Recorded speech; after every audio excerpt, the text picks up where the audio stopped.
Senator Chuck Schumer of New York, and he joins us tonight. There you have it, Chris. I wanted to talk to Carter Page, not because we're personal friends or I have any vested interest in his story or his life, but because I'm an American, and I think the civil liberties of every American matter. Here you have a guy who clearly didn't commit a crime, whose life has been completely destroyed by the FBI and the Obama administration. You can't look at that and not, as an American, feel outraged. And yet the left is totally fine with what's happened to Carter Page. Why is that, do you think?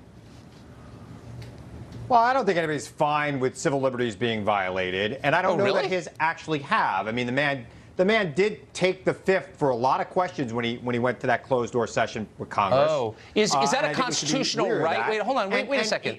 So if you take the fifth, you don't have civil liberties? What are you taking the fifth is a civil liberty? No. Like, what law school did you go to? Hold on a minute.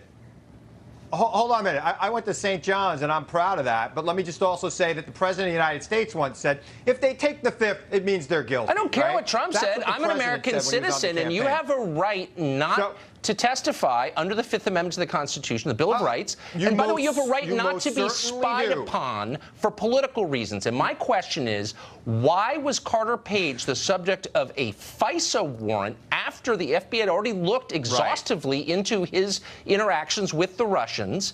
They clearly abused his civil liberties, and nobody cares because he volunteered for Donald Trump. That is police state stuff, and civil libertarians of all stripes ought to be upset about it. Remember, the man started by providing documents to a Russian spy in 2014. That's what were those how they documents? Start to recruit you. Wait, hold on. You just accused him of. Oh, you don't know what they are.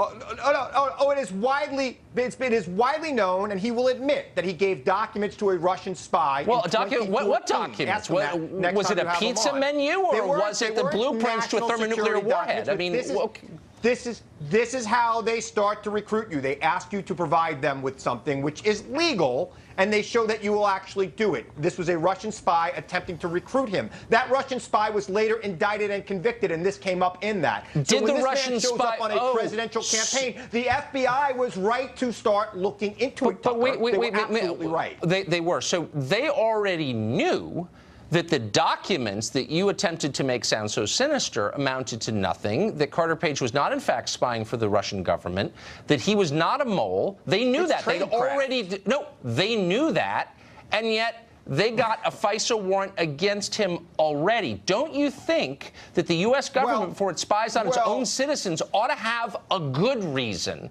and that reason shouldn't be made up by a political activist like Peter Strzok or his girlfriend, Lisa Page? So the fact that he'd been communicating with senior Russian officials, including members of their spy rings in Russia, and then he goes to Russia with the permission of Corey Lewandowski. He goes to Russia in 2016 during the campaign. I think the FBI would be suspicious, and I think that they should have been suspicious. And they should look into it. Since you've raised this allegation, we have actually Carter Page in the studio. I want to ask him what these documents were.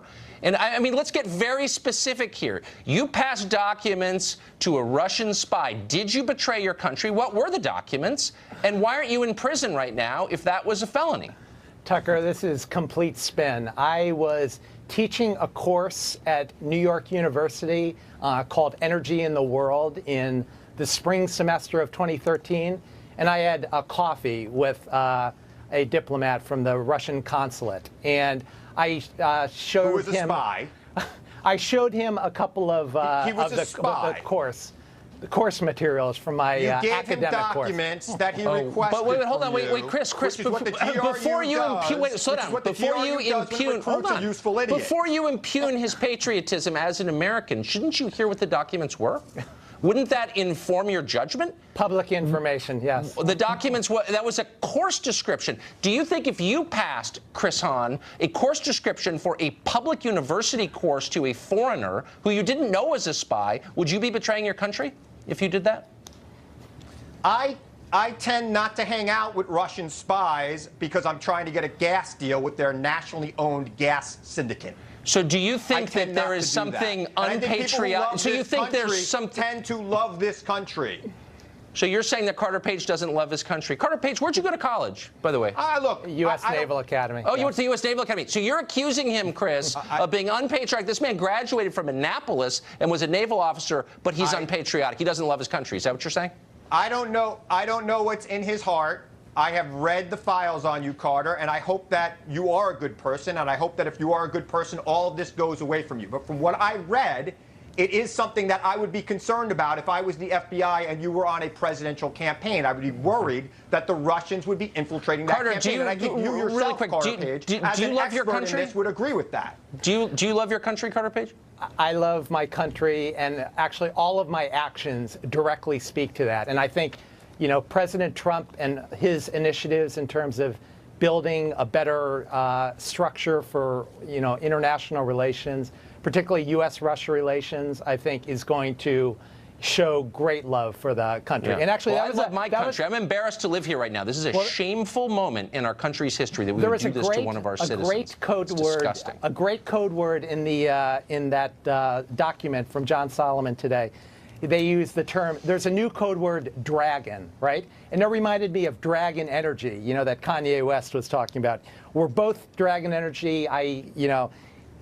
President Trump's my brother. I love everyone. It's this very positive approach, trying to create a better world for all American citizens and, you know, better peaceful situation in the world versus, you know, I think what we heard from Mr. Hahn of just tearing people down, you know. And I think the funny part about it is going back to the dodgy dossier, they were pulling these same you know, falsehoods for. You know, I don't really know about the dragon stuff, but you don't seem like a spy to me. I'm being told we're out of time. Gentlemen, thank you both.